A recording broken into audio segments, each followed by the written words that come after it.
Hey guys, I think I've finally gotten to a point where I feel comfortable giving you guys my review of Diablo 4. At this point in the game, I have probably around 120 to 150 hours. Unfortunately, there's no way to see exactly in the game. I have played a ton of Druid, played a bit of Rogue, and played with a lot of Necros and side-by-side LAN party style with a Necro, so I feel like I have quite a solid understanding of Necro as well. But I want to give you guys a list of my pros, my cons, and then give you my final rating on the game. Now, please do take into account that this is all preseason, and this is a live service game, so things could change drastically if you're watching this, way down the line. It could be a completely different game. But I'm talking about the core, the foundation, the bones of the game, so I really doubt a lot of this stuff will change.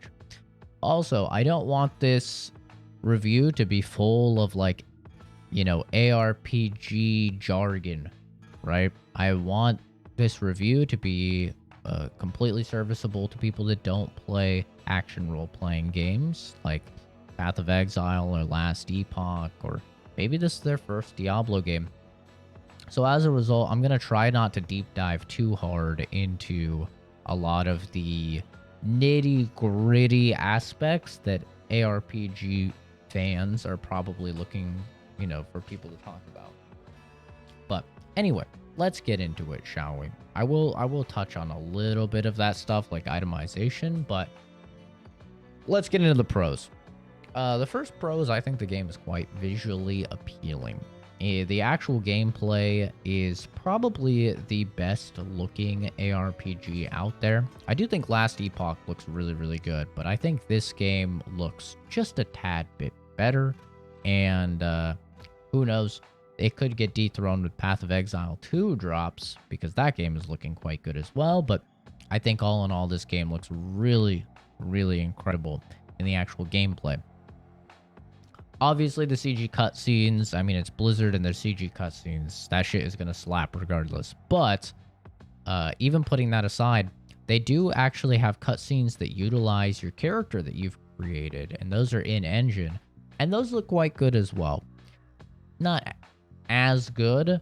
It's kind of the funny thing where the game looks really incredible, top down, zoomed out, but once you start to zoom in and really get up close in those character models, they can look a little but I do actually think the game looks quite good, especially for an ARPG. Like maybe if you're coming straight from a Plague Tale Requiem or something, you're like, this game looks like hot trash.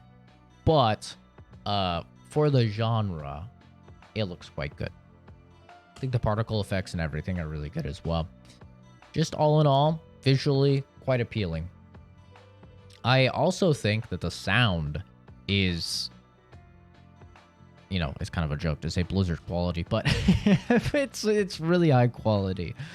All of the voice acting was incredible. Even characters I didn't really like in the story, like Nyrel, I thought they were voice acted really, really well. I don't think there was a single person that was voice acted poorly, and everyone's talking about Lilith, Mommy Lilith and everything, but I do think that Elias is not being talked about enough. His voice acting slaps ass, dude. It's really, really good.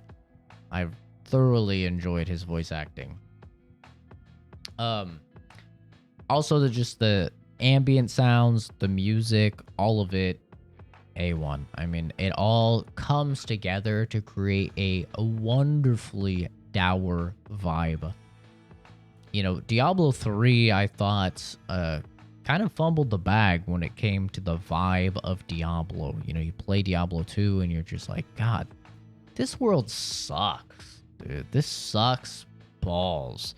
And you play Diablo 3 and it's like, kind of cartoony. It's like, oh, actually, it's not that bad. The zombies are kind of silly. They're kind of like, oh, the little fat dude. And then Diablo 4 is right back to like, no, the fat zombies have pus-filled boils coming out of them and maggots crawling out of their orifices and everything's falling apart and it just looks smelly, you know? And I really like that. I like my game to look a little smelly if it's gonna be a gross and dark world like Diablo's supposed to be in. So I think the vibes hit just right, and that's a beautiful combination of the visual and the audio feedback from the game. In terms of the gameplay, I think the actual like combat of the game is fantastic. You know, I've had this problem for over a decade now since playing Diablo 3.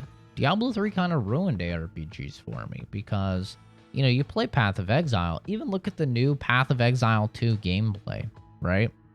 Or Last Epoch or any of that.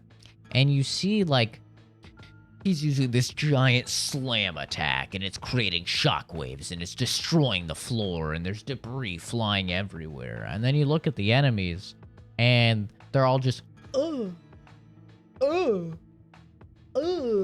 like, they have these canned death animations, and I don't know, you can call it nitpicky if you want, but that shit just does not feel good. You know what feels good?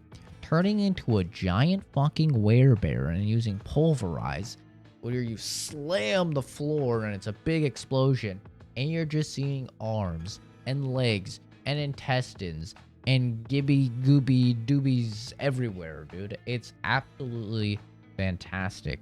And I'm so happy that Diablo 4 managed to hit on this because, like I said, Diablo 3 did this a decade ago.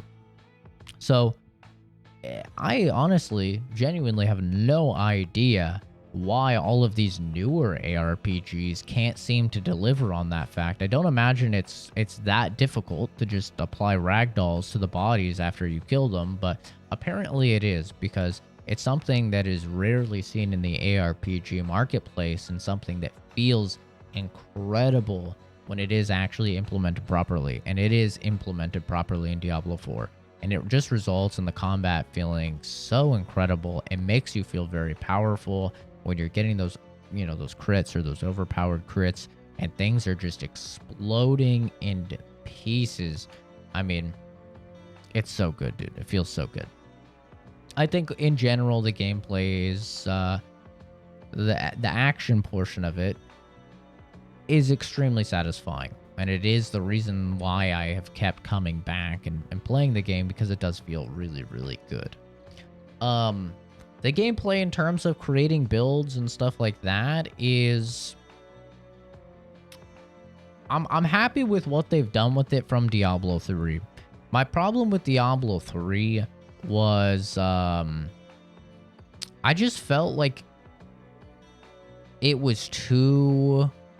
like, there was no commitment whatsoever, right? Like, at any point I could change any skill to be any skill, or any augment to be any augment, and like, while that is kind of nice from a you know, from a user-friendly standpoint, it's kind of nice to just be able to respec like that and change your build around. I never really felt like I was fully crafting a build. I felt like I just kind of found something, I'm like, yep, this is good enough, and, you know, kind of just went through the game. This does have skill trees, kind of. You know, you work down a path as you put more and more skill points into it, and then those paths branch out.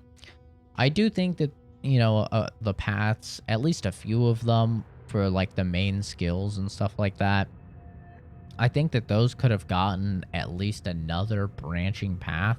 But at the end of the day, we really don't have a lot of skill points to work with. We have, you know, the 50 or 49 or whatever from leveling up to 50. And then we have the, I think you get 2 more through Renown in each of the areas. So you probably get like another 10 skill points or something like that. So all in all, you don't have a ton of skill points to like put around in things.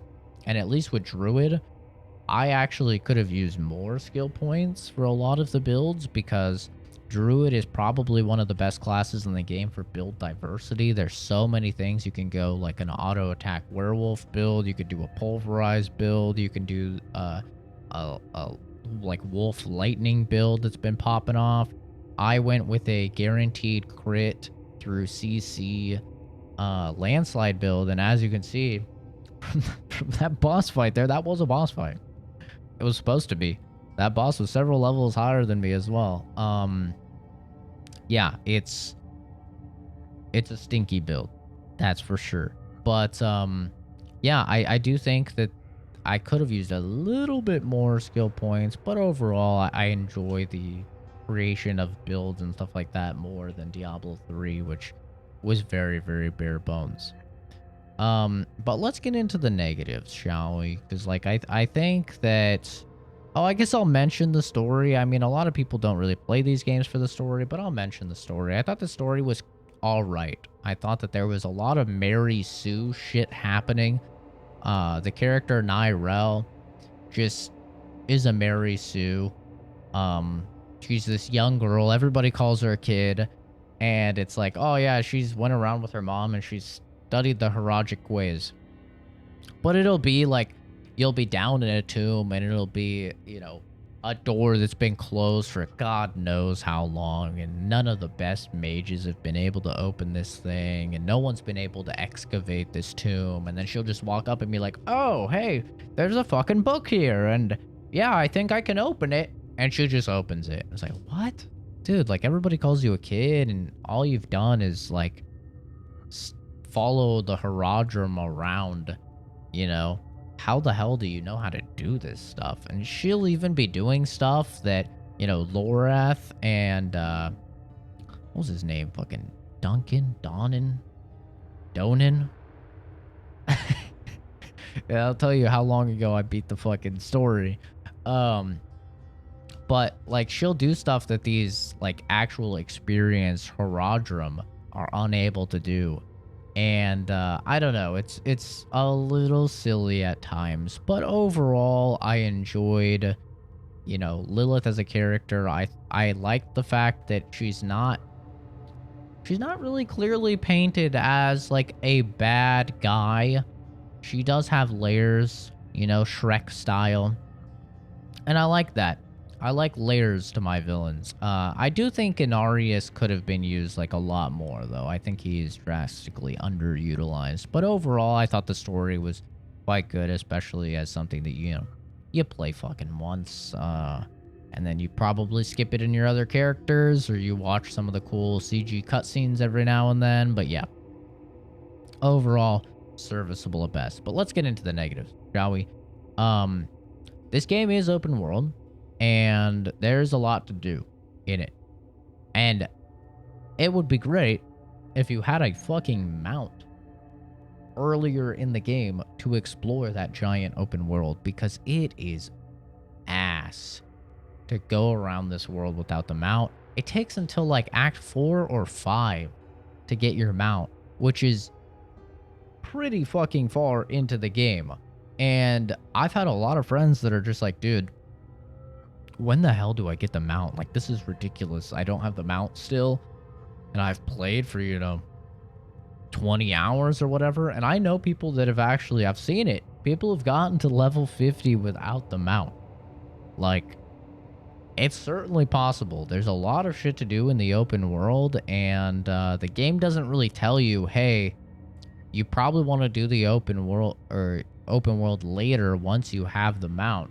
It doesn't really tell you that. So unless you're a dweeb like me and you've been following the Diablo 4 like dev casts and stuff like that, you probably don't know that. And that can be extremely frustrating. I think that you need the mount much earlier. Also, just the mount sucks ass. I mean, this is easily the worst video game horse since Roach. I mean, it makes Roach from Witcher 3 look like the Albert Einstein of fucking horses. It's incredible how stupid this horse is. This horse will get caught on everything. Skeletons will just randomly have a million ambushes for you, but their ambush is like a 3-foot tall wall that your horse apparently can't jump over, even though they can jump over like entire ravines quite easily through the world. It doesn't make any fucking sense, dude. Also, if there's like 6 enemies blocking a path and you're just trying to get past them on your horse, they're probably going to hit your horse a couple times, and then your horse is going to get scared and kick you off, and then you can't use your horse for like 20 or 30 seconds. It's so frustrating, dude. It's so annoying. So, really, really not a fan of that. I think you need the horse earlier, and I think they need to do some shit with it. Also, for a con, I think Necromancer just kind of sucks balls. There's literally one build that is good, and even then, it's lacking in a lot of critical areas because Necromancer has absolutely no mobility skills, and it has no way of being unstoppable, which makes you invulnerable to CC in a game full of CC, and it's a game where 99% of your deaths are probably because you got CC'd. So, Necromancer is kind of dookie. Yeah, they can do a Bone Spear build and they can hit for 5 million damage. Sure. But, you know what they can't do? Get out of Frost Wall. They're just fucking dead. They're just dead. And I think it's supposed to be that way because the class is supposed to have, you know, minions, and so that it's supposed to kind of be in the back, and the minions are supposed to be owning everything in the front. But the minions are just terrible right now, so I don't think it's very good. I think they definitely need to do something about Necromancer because it's kind of dookie. I also think that the XP required to level gets a little bit silly. To put it into perspective for you, leveling from 71 to 72 took about 8 million XP. If I ran through a nightmare dungeon that was, you know, 5 to 10 levels above me, so I'm getting the full XP bonus from, you know, enemies being higher level than me. I ran through a whole nightmare dungeon. I would usually get around 800, 900k XP. In World Tier 4, where you're getting 200% extra XP. That does not feel good. It does not feel good to be like, fuck, I have to run through this dungeon like 8 or 9 times just for one level up. That does not feel good, dude. And especially when you get into the later levels, I saw the level, like one of the first guys to hit level 100. He was running this dungeon back to back to back that was giving just an insane amount of XP, like completely in proportionate to all the other content in the game, to the point where now it's been significantly nerfed. And he was running this dungeon back to back, and it took him 3 fucking hours doing this broken dungeon that's giving way more XP. It took him 3 hours to go from 99 to 100. I mean, that is just ridiculous. And this guy was clearing it in like 3 to 4 minutes. So you can math that out and see how many times he had to clear this fucking dungeon over the course of 3 hours in order to level up one time. And now it'll take significantly longer because they've nerfed that. And they seem very keen to nerf every single thing that you can do to level up even remotely quickly. This is a PvE game. Why the fuck are you nerfing players and nerfing their ability to progress through the game at their own pace? If somebody wants to sit and be a dweeb and run a dungeon over and over and over, that's fine. And this is even coming from somebody that likes to go to the Fields of Hatred, which is the PvP zone, and I'm constantly getting one shot by sweaty, you know, dweeb level 100 Japanese name barbs, right? So, like, I'm at the other side of the blade for these dweebs that have already got level 100, and I'm still saying, fuck it, dude, let them. It's absolutely silly that they're nerfing all of these XP, like, ways to get XP or ways to get, you know, good gear. It's a PvE game, dude. I don't know why all of these companies are so, like, insistent on ruining the fun and the experience of players. If players want to do this, let them fucking do it. And as long as it does not negatively impact the other people, let them do it, dude. If, you know, if it gets, like, I agree.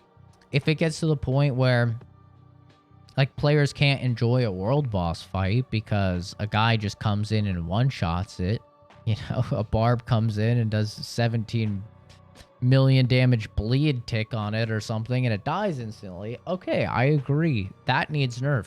But if somebody just wants to level up, like, fast, I don't know why they're nerfing that. So I think it, one, takes way too long to level up, and two, it's going to take even longer because the devs are just so fucking incessant on... Sorry, I forgot to, like, I forgot that this had alerts on.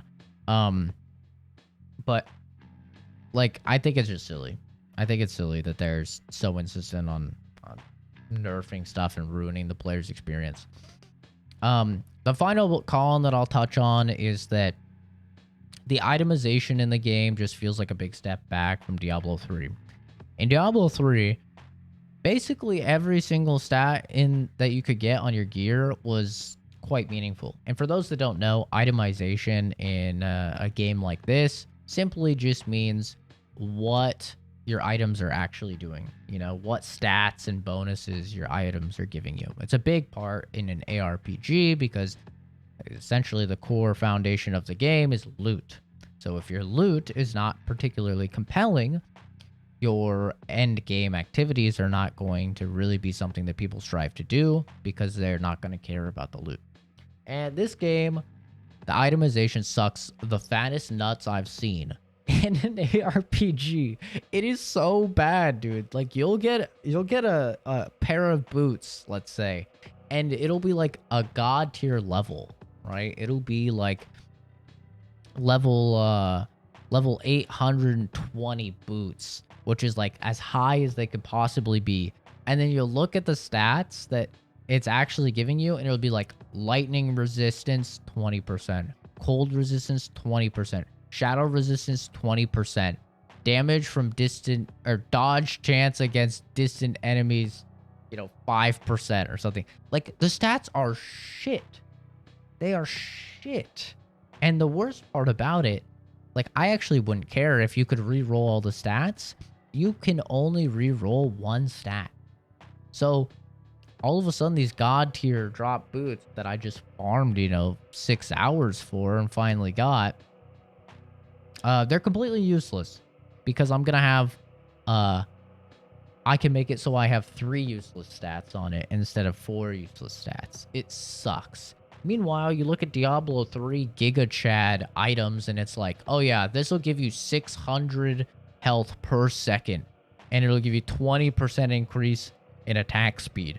And it'll give you a 30% increase in crit strike.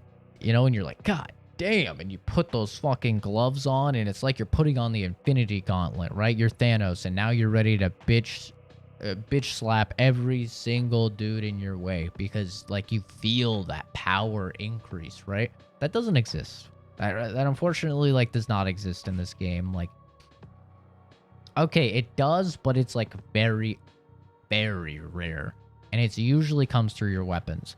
And the problem that I had is I was doing world tier 4 content ever since I was level 56. I cleared the capstone dungeon when I was 55, and as a result, I basically had all of the best gear for my build by the time I was in my mid-60s.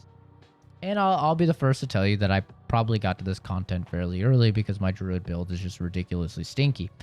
As you can see from the gameplay, I mean, it's just super stinky. It just fucking one-shots everything, basically. But you're about to see a quote-unquote boss. And, lol. But yeah, like, this is one of those things where it kind of sucks because I was at, like, this full item power and I was like a little over halfway through the game, like, level wise. I was like in the 60s, right? So that was a bit of a bummer for me. And really, once you get to that point, the only way that you're actually gaining power as an individual is through the Paragon board. Now, I actually think the Paragon board is great. I think it is so much better than Diablo 3. Diablo 3 Paragon board was fucking awful.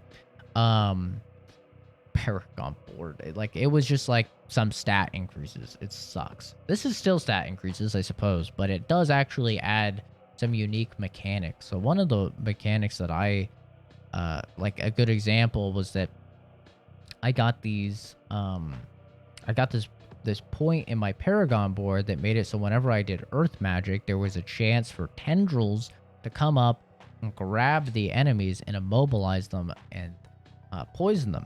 Now that worked insanely well with my build because my build gets guaranteed crits as long as I build up CC on people. So the more people I stun and the more people I immobilize, I get guaranteed crits.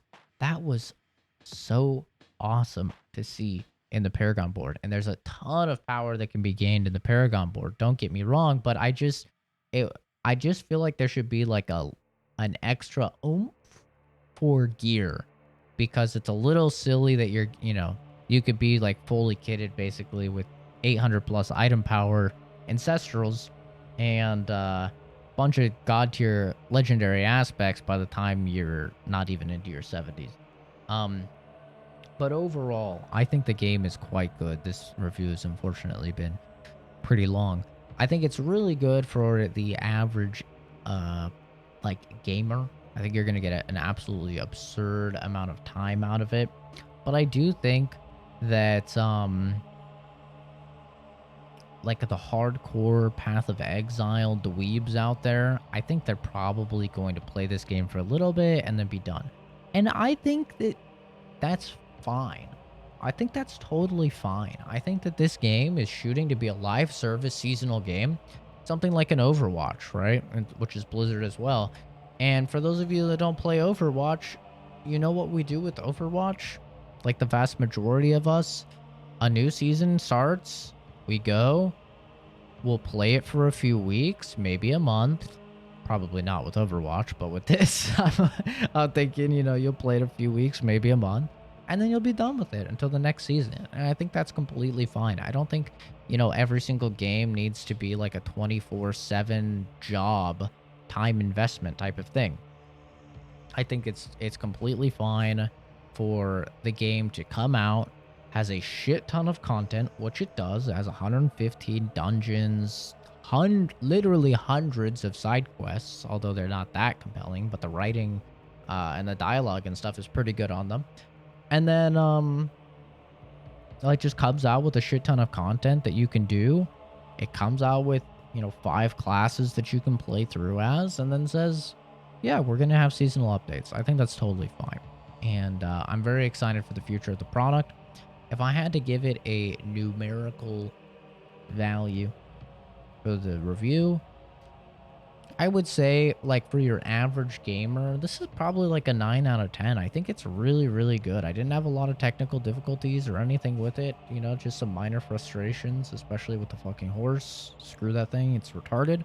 But I think that it's an amazing experience, and I think it's totally worth the 10 years or whatever it's been since Diablo 3. It's a pretty big jump up in quality in every single aspect, other than obviously the here we go, we'll have some Momo content for the end. I think it's a pretty big improvement though, over Diablo 3 and everything other than the itemization. I think the end game and everything is much better. So for me, I think for a Path of Exile dweeb, it's probably like a 6 or a 7. And if you don't know my rating scale, a 5 is average, 6 is above average, 7's good, 8 is great, 9 is amazing, and 10 is like a fucking masterpiece, as close to perfect as you can get. So I think for the average person, it's amazing. It's a great investment, because sure, we can all say, oh my god, $70 game, but I've already put in well over 100 hours into it, so I've got my money's worth, and I think anybody else that plays the game will as well. And I think that probably the PoE people will think a bit differently. I think they'll probably think it's like above average or good. But yeah, that's gonna do it for me. Thanks for watching. Have a good one. Bye bye.